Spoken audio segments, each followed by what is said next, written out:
Hello बच्चों, चलिए प्रश्न को देखते हैं। प्रश्न है यौगिक में जल रागी और जल विरागी भाग को दर्शाइए। तो बच्चों हमें यहाँ पर एक यौगिक दिया गया है CH3 CH2 15 N positive CH3 3 Br negative.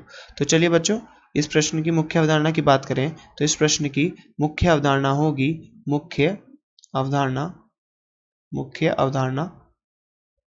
तो बच्चों मुख्य अवधारणा हम बात करें तो जल रागी और जल विरागी भाग की हम यहाँ पर मुख्य अवधारणा में बात करेंगे। तो बच्चों जल रागी भाग की बात करें तो जल रागी क्या होता है बच्चों? ये एक ध्रुवीय भाग होता है।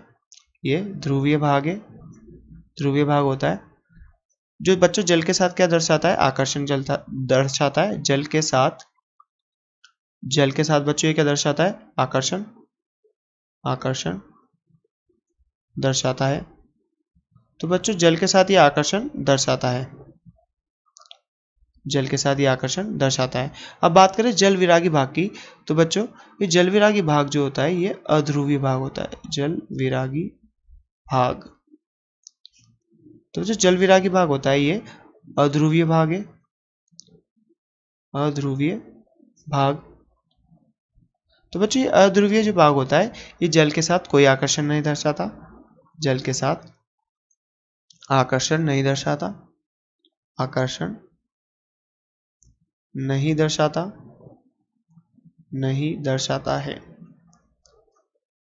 तो बच्चों आगे हम इसमें बात करें तो जो हमें यौगिक दिया हुआ है, चलिए बच्चों इसमें देखते हैं कि कौन सा भाग जल रागी है और कौन सा जल विरागी है। तो बच्चों ये हमारे पास यौगिक है CH3 CH2 15 N positive CH3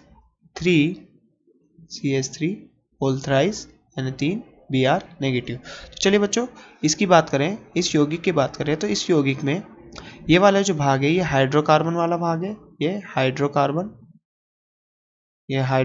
है। तो बच्चों ये हाइड्रोकार्बन जो भाग है ये क्या है? अध्रुवीय भाग है। तो बच्चों ये अध्रुवीय भाग है तो इसका मतलब ये कौन सा भाग है? ये जल विरागी भाग। तो बच्चों ये क्या है? जल विरागी भाग। अब बात करें बच्चों जल रागी भाग की तो ये जो भाग है बच्चों ये कैसा है? ध्रुवीय भाग है। ये ध्रुवीय भाग है बच्चों।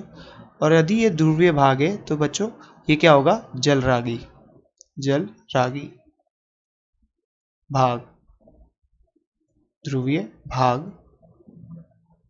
तो बच्चों जैसा कि हमसे प्रश्न में पूछा गया था कि निम्न यौगिक के जल रागी और जल विरागी भाग को दर्शाइए, तो सबसे पहले हमने मुख्य अवधारणा में जल रागी और जल विरागी क्या होता है इसे समझा और फिर हमने समझा कि जो हमें यौगिक दिया हुआ है उसमें जल विरागी और जल रागी भाग कौन से हैं।